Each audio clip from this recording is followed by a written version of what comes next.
Let's look at the first scenario. Buyer closes on a property. He does obtain owner's title insurance in addition to the lender title insurance. He does. The new buyer gets a tax bill next year and is billed over $3,000 for the previous owner's taxes. The buyer calls the closing attorney, very upset. The closing attorney pulls his file and determines that Charleston County had indeed told them that the taxes had been paid. So that's what the attorney went on. That's all he had to go on. Attorneys are just relying on what the county tells them. When the attorney called the county to ask them about this, the county's attitude was, everybody makes a mistake. They said that the taxes were due and this buyer, new owner, owed them.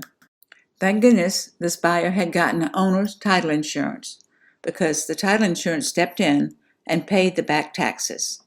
Had he not gotten owner's title insurance, he would have been in trouble because he would have had to pay the $3,000. Be sure that your buyer gets owner's title insurance. Looking at our second scenario, Mr. Smith owns a lot on Front Beach.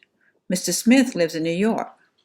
Joe Bunch decides to put a for sale sign on the lot and sell the lot for an unbelievably low price. Now, Mr. Smith owns a lot, but Joe Bunch puts a sign on it to sell it. The buyer puts a contract in on the lot and proceeds to go to closing.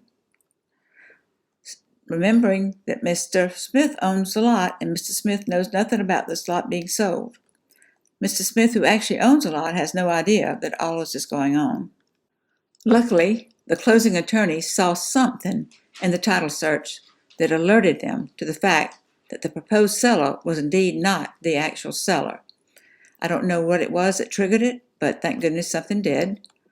The closing attorney had the police at the closing when proposed seller showed up. Had this purchaser actually closed on the lot, it would have been a mess when the real seller discovered this had happened. The purchaser would have needed owner's title insurance to be covered. Just bring up an interesting point to remind you that this owner would not have been able to get enhanced policy, but the standard policy would have taken care of that. Because remember, enhanced is only good for residential, not vacant land or commercial or LLCs or corporations. Scenario 3, owner owns a very large warehouse for which he paid $2,600,000 2 years ago. When he purchased it, there was no mention of any issue with the title. Actually, with the seller before this owner, there was not a mention of the road being an issue or anything wrong with the title. There is an abandoned road behind the warehouse. One half of the road is actually on the property with the warehouse. One half of the road is not on the property itself. Now that the owner is selling, he has secured a buyer. It appears that this abandoned road is an issue. Apparently, the road was never officially abandoned by the county. The new buyer's attorney found the cloud on the title. It was missed by both previous attorneys. Now there's an issue that has to be resolved. I'm sure you're wondering, did the current owner buy owner's title insurance when he bought it? Good question for you. Did he? Could he? Yes, he did. If you will remember, he could not get enhanced owner's title policy because this is a commercial building, but he did buy the standard policy. So he had owner coverage, which thank goodness he did, because now he needs it. All right, moving on, scenario number 4. Buyer signs a contract to purchase a property. The closing is scheduled. Buyers and sellers show up for closing, but when the attorney asks the sellers for proof of identity, the wife was not really the wife, but a girlfriend. Had this closed, the real wife would have had a claim and could have put a lien on the property, and I would hope that these buyers would have obtained owner's title insurance, because if not, they would be up the creek without a paddle. Can you just imagine being at a closing like that and that happening in front of you? Bizarre. A lot of things happen at the closing, but this kind of thing is unusual. Thank goodness.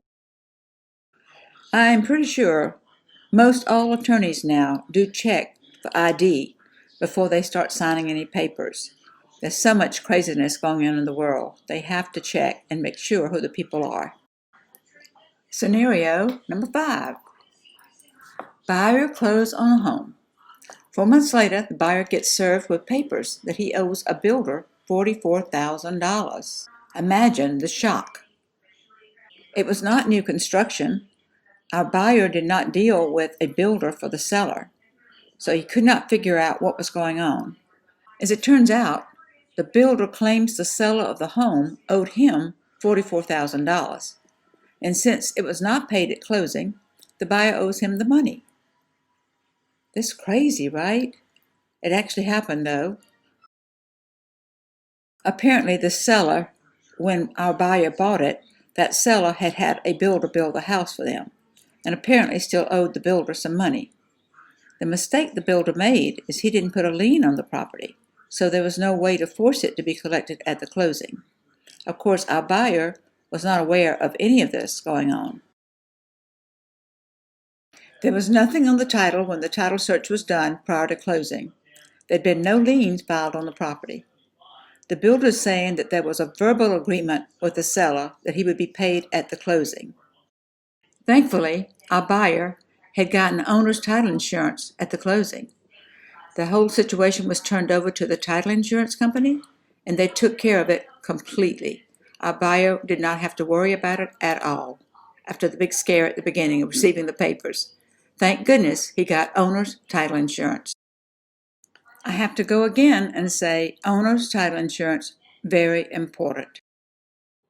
Now moving on, scenario number 6.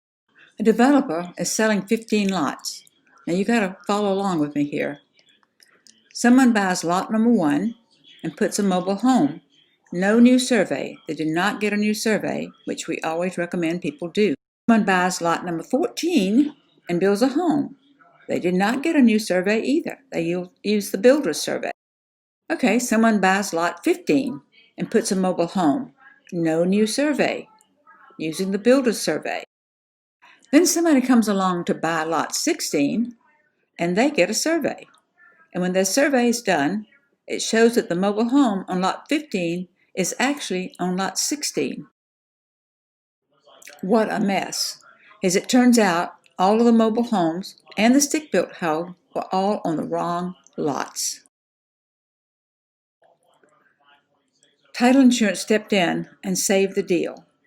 Title insurance ended up buying another lot to get everybody straight. This took quite a while to accomplish all of this. Had these folks not gotten owner's title insurance, they would have been in big trouble.